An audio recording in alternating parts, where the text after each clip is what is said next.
आपके चेहरे की स्माइल आपकी खूबसूरती पर चार चांद लगा देती है और उसमें सबसे इंपॉर्टेंट रोल आपके दांतों का होता है। अब मैं ऐसा क्यों कह रहा हूं, जरा ध्यान से इस पिक्चर को देखिएगा।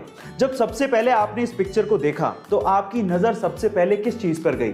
ऑब्वियसली इस बीच वाले आदमी की स्माइल पर गई होगी, क्योंकि उसका एक दांत नहीं है। पर क्या आपने गौर किया कि इसी आदमी की एक आईब्रो भी नहीं है? गाइस, आपने आईब्रो पर गौर तक नहीं किया।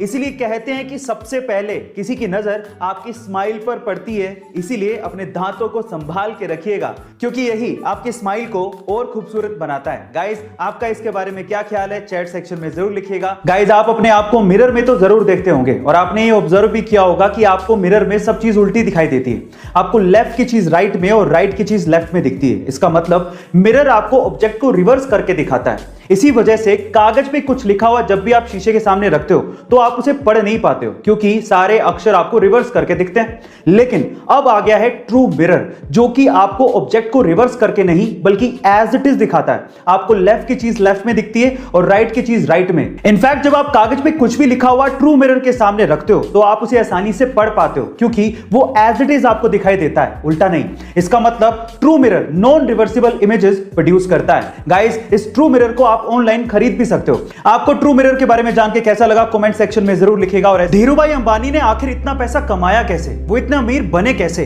क्या इसके पीछे की वजह जानते हैं? इसके पीछे की सबसे बड़ी वजह थी उनकी रिस्क टेकिंग कैपेबिलिटी, उनका रिस्क उठाना। चलिए मैं आपको इसका एक एग्जांपल देता हूं। उस टाइम पे इंडिया में पॉलिस्टर के कपड़ों की डिमांड बहुत ज्यादा थी, तो धीरूभाई अंबानी ने इस डिमांड को देखते हुए अपना पॉलिस्टर का व्यापार शुरू किया।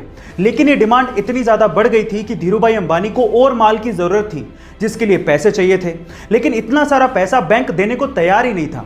इस वजह से धीरूभाई अंबानी गए सीधे लोगों के पास और उन्हें कहा कि आप लोग मेरे बिजनेस में पैसा लगाइए। अगर नुकसान हुआ तो वो मेरा, लेकिन अगर फायदा हुआ तो वो सबका होगा। इस तरह से रिस्क उठाकर धीरूभाई अंबानी ने बहुत पैसा कमाया और यही उनकी सबसे बड़ी वजह थी। गाइस, आपका धीरूभाई अंबानी की रिस्क टेकिंग कैपेबिलिटी के बारे में क्या ख्याल है कमेंट सेक्शन में जरूर लिखिएगा। आजकल लोग अपनी सोच और अपने मतलब के हिसाब से सोशल मीडिया पे पोस्ट को शेयर करते हैं। वो लोग सिक्के का दूसरा पहलू देखना ही नहीं चाहते और ना ही दूसरों को दिखाते हैं। कैसे? एक एग्जाम्पल देता हूं। एक बार एक लड़की ने सोशल मीडिया पे शेयर करते हुए लिखा कि अगर देश की हर बेटी को माँ बाप को संभालने का अधिकार मिल जाए तो देश में एक भी ओल्ड एज होम यानी कि वृद्धाश्रम बचेगा ही नहीं। तो फिर इस सिक्के का दूसरा पहलू दिखाया एक लड़के ने। कमेंट सेक्शन में उसने बड़ी समझदारी से इसका जवाब दिया। उसने कहा कि अगर वही बेटियां ससुराल में जाके सास ससुर को अपना माँ बाप मान लें तो इस देश को तो छोड़िए, इस पूरे विश्व में कहीं भी ओल्ड एज होम रहेगा ही नहीं। गाइस, सिक्के के दो पहलू होते हैं और इस बात के भी दो पहलू थे। आपका इसके बारे में क्या ख्याल है कमेंट सेक्शन में जरूर लिखिएगा। और ऐसे अमेजिंग वीडियोस के लिए शेयर, सब्सक्राइब एंड लाइक। मिलता है अगली वीडियो में।